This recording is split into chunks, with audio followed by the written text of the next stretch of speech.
फिर से एक बार लेकिन वही सवाल पूछती हूँ कि क्यों ना माना जाए जो आपने कहा कि 5 दिन के बाद तो ममता बनर्जी ने खुद ही अल्टीमेटम दे दिया था कि हम रविवार को सीबीआई को जांच सौंप देंगे, लेकिन मंगलवार को ही जिस दिन ममता बनर्जी कहती हैं कि रविवार तक अपनी जांच पूरी करो वरना हम सीबीआई को सौंप देंगे, हाईकोर्ट ने कहा कि नहीं, आप फौरन जांच जो है वो सीबीआई को सौंपिए। और उसके बाद जब यह मामला सुप्रीम कोर्ट में आया तो सुप्रीम कोर्ट ने जिस तरीके से कोलकाता पुलिस की नाकामियां गिनाई, जिस तरीके से सुप्रीम कोर्ट की तरफ से बताया गया कि पुलिस ने सही काम नहीं किया, एफआईआर दर्ज करने में देरी की, जो क्राइम सीन था उसको डिमार्केट करने में देरी की, पोस्टमार्टम के बाद आप एफआईआर दर्ज करते हैं, पोस्टमार्टम के बाद आपने क्राइम सीन को डिमार्केट किया, इससे सबूत जो हैं कहीं ना कहीं उनके खराब होने का अंदेशा। तो आपको नहीं लगता कि इन लापरवाहियों को लेकर जो बंगाल की जनता है उसमें आपकी सरकार के खिलाफ गुस्सा और नाराजगी होगी? हम फिर बोलेंगे रोमाना जी, हम तहे दिल से आपको गुजारिश करते हैं कि एबीपी न्यूज की एंकर बनके आप प्लीज झूठ मत बोलिए। ये सिर्फ आप नहीं, हर एक मीडिया की तरफ से ये झूठा कैंपेन हो रहा है, ये ठीक नहीं है। पहले दिन सीजीआई की तरफ से जो प्रश्न था उसका उत्तर देने के लिए हमने नहीं देखा कि मौका मिला, लेकिन सेकेंड डे हर एक प्रश्न का कोलकाता पुलिस पर, एडमिनिस्ट्रेशन पर, हॉस्पिटल अथॉरिटी पर जो प्रश्न था सीजीआई की तरफ से, ऑनरेबल सीजीआई और ऑनरेबल और 2 जजेस की तरफ से, वो कपिल सिब्बल जी राज्य की जो आईनजीबी है, एडवोकेट है, वो एक एक करके जवाब दिया, लेकिन वो अब कैंपेन नहीं कर रहे हैं। सिर्फ सीजीआई फर्स्ट डे जो प्रश्न किया था उसका कैंपेन हो रहा है कि पुलिस को ये बोला गया, अथॉरिटी को ये बोला गया, लेकिन आप यकीन मानिए सेकेंड डे अगर सवाल सुने हैं तो आप जरूर सुनेंगे कपिल सिब्बल की जवाब पर एक के बाद एक सीजीआई, ऑनरेबल सीजीआई और 2 जजेस कुछ नहीं बोला। कपिल सिब्बल की जवाब सुनने का बाद दोनों जजेस और तीनों जजेस कोई किसी जब टिप्पणी नहीं किया।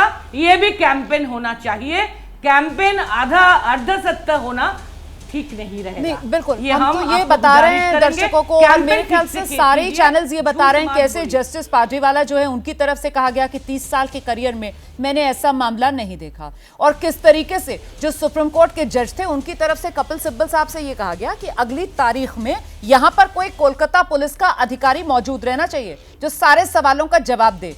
ये तो सच बोल रही हूं ना मैं, डोला सेन जी? हम फिर बोलेंगे सेकेंड डे में सीजीआई और 2 ऑनरेबल जजेस की तरफ से जो प्रश्न किया गया उसकी जवाब राज्य सरकार की एडवोकेट कपिल सिब्बल जी की तरफ से जो दिया था वो कैंपेन आप नहीं कर रहे, ये झूठ है, ये ठीक नहीं है, ये अर्ध सत्य है। और सिर्फ जजेस जो बोले हैं वो आप सुनाएंगे तो लगेगा कि वो डांटे हैं, लेकिन उसकी जवाब मिलने पर वो टिप्पणी नहीं दिया। और हम यकीन के साथ बोलते हैं जनता जनार्दन कोलकाता की, बंगाल की ममता जी के खिलाफ नहीं है। ठीक है, ये सीपीएम बीजेपी का पॉलिटिकल ठीक है। अब मैं जवाब ले लेती हूं। उसको ये हारना पसंद नहीं है, उसको लगता कि ममता जी के खिलाफ जो जी चाहे वो कर सकते। मैं जवाब लेती हूँ। मेरे साथ यहाँ पर बीजेपी के नेता भी बैठे हैं और लेफ्ट के नेता भी बैठे हैं। फवाद हलीम साहब को जल्दी निकलना भी है, उन्हें एक मीटिंग में जाना है और इसलिए वो 5:30 बजे तक ही हमारे साथ मौजूद हैं, मुझे जानकारी मिली है। इसीलिए प्रेम भाई मैं आपके पास आऊंगी, लेकिन पहले मैं फवाद साहब का रुख करती हूँ और उन्हीं से जरा ये समझती हूँ। यहाँ पर डोला सेन जी जो कह रही है कि बंगाल में ममता राज में सब चंगा सी, ये दरअसल बंगाल की सियासत में खेला करने की कोशिश जो है वो सीपीएम और बीजेपी मिलकर कर रही है। ऐसा आप लोग कर रहे हैं सर? बंगाल में सब सही है, ममता राज में सब कुछ बढ़िया तरीके से चल रहा है, ये जबरदस्ती का पॉलिटिकल ड्रामा लेफ्ट और बीजेपी क्रिएट करने की कोशिश कर रही है बंगाल में? देखिए, सबसे पहले मैं ये बात कहना चाहता हूं कि कलकत्ता के नगरपाल कमिश्नर ऑफ पुलिस कैलकाटा ने स्पष्ट कहा कि एक व्यक्ति इससे लिप्त है, उसे कलकत्ता पुलिस गिरफ्तार कर रही है। मेरा सीधा सवाल है जिसका जवाब आज तक नहीं मिला कि ये पुलिस एक कर्मचारी है जो रक्षक होने के बावजूद वो भक्षक बना। ये कलकत्ता नगरपाल की जो शब्द है ये उनके शब्द है। ये पुलिस के कर्मरत है, पुलिस का वेतन उसको मिलता था और उसी को उत्तम श्रेणी का दुष्कृति या क्रिमिनल उसको ये बताया गया कलकत्ता नगरपाल की तरफ से। दूसरी बात है कि ये व्यक्ति पुलिस के बैरिक्स में गैर कानूनी तरीके से अपना निवास बना लिया था 4th बटालियन के क्वार्टर्स में।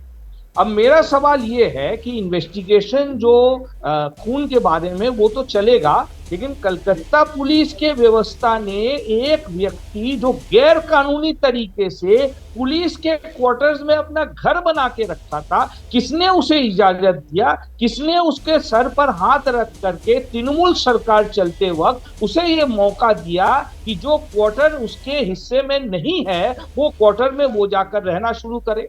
दूसरा सवाल जो मर्डर के इन्वेस्टिगेशन से दूर है, ये व्यक्ति पुलिस का एक मोटरसाइकिल इस्तेमाल करता है जो अभी जब्त की गई है, जो पुलिस के मोटरसाइकिल उसको इशू करने के लिए पुलिस व्यवस्था में कोई भी प्रावधान नहीं है। मैं कह रहा हूं कि पश्चिम बंगाल में तृणमूल के सरपरस्ती में पुलिस व्यवस्था में जो नगरपाल खुद जिसको क्रिमिनल कह रहा है वो किस तरीके से गैर कानूनी क्वार्टर और गैर कानूनी मोटरसाइकिल इस्तेमाल किया है, इसका अभी तक 21 दिन हो गया है। कलकत्ता के पुलिस, कलकत्ता के होम मिनिस्टर ममता बनर्जी इस सवाल का जवाब अभी तक जनता को नहीं दी। ठीक है, मैं जवाब इन्वेस्टिगेशन में आ रहा हूँ, मैं जा रहा हूँ इन्वेस्टिगेशन। जरा सा इस पर जवाब दे लूं, फिर दोबारा आपके पास आ जाऊंगी। फौज साहब दोबारा आती हूँ आपके पास। डोला जी हमारे साथ मौजूद है ना, वो जवाब देंगी, क्योंकि मैं बार बार ये समझना चाह रही हूँ कि आखिरकार जो बंगाल और कोलकाता में हो रहा है वो क्या हो रहा है। वो ममता वर्सेस जनता है या फिर वो दीदी वर्सेस मोदी या दीदी वर्सेस एक पॉलिटिकल जो उनके विरोधी हैं,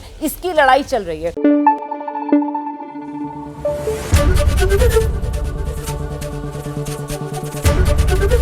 एबीपी न्यूज आपको रखे आगे।